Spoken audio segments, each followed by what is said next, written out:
నీతిమంతుల కష్టదినములను పోగొట్టి వారికి నెమ్మది కలుగు చేయదు. హల్లెలూయా.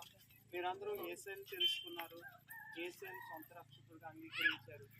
ఎప్పుడైతే యేసయ్యను తెలుసుకున్నామో అప్పుడు మనం నీతిమంతులు. ఎవరు? మనం నీతిమంతులు. మనలో ఉన్న పాపానైనా తీసివేసి మనల్ని ఏం చేశారు?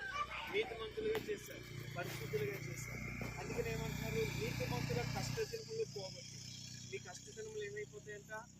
తొలగిపోతాయి. హల్లెలూయా. ఇప్పటివరకు మీరు ఎన్నో బాధలు పడ్డారా? ఎన్నో కష్టాలు అనుభవించారా? నెమ్మది లేని స్థితిలో ఉన్నారా? దీన స్థితిలో ఉన్నారా? అయితే వీటన్నిటిని దేవుడు ఏం చేస్తాడు? తొలగించేస్తాడు. హల్లెలూయా. మీ యొక్క ఈ ప్రాంగణాన్ని దేవుడు త్వరలో ఆశీర్వదింపబోతున్నాడు. హల్లెలూయా.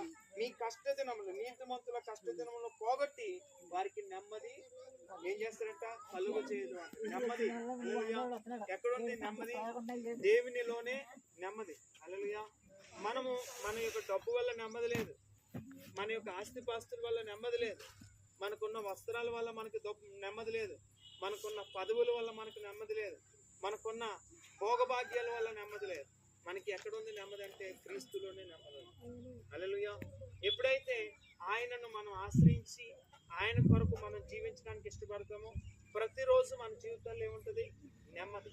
అందుకని ఆయన వాక్యం మనకి ఏం కలుగు చేస్తుంది? నెమ్మది కలుగు చేస్తుంది. హల్లెలూయా. అందుకే నెమ్మది లేని చాలా జీవితాల్లో, మా జీవితాల్లో నెమ్మది లేని వాళ్ళమే.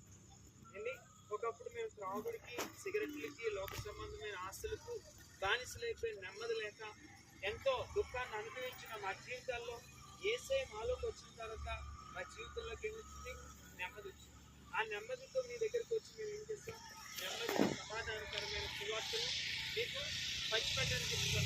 హల్లెలూయా. ఎంతో మంది ఎన్నో రకాలుగా డబ్బులు ఖర్చు పెడుతున్నారు. దేవుని పని కొరకు ఎవరు సువార్తకు డబ్బులు ఖర్చు పెడతారు? విచ్చేసిన ఎవరు చేస్తారు?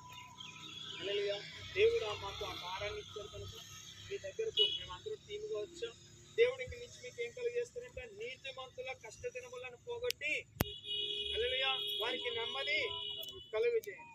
మీకు ఇక్కడి నుంచి కష్టాలు అనేవి ఉండవు, తొలగించి ఏం చేస్తాడు? వారికి పోగొట్టి వారికి నెమ్మది కలుగు చేయండి. ఈ రోజు నుంచి మీ జీవితాల్లో, మీ కుటుంబాల్లో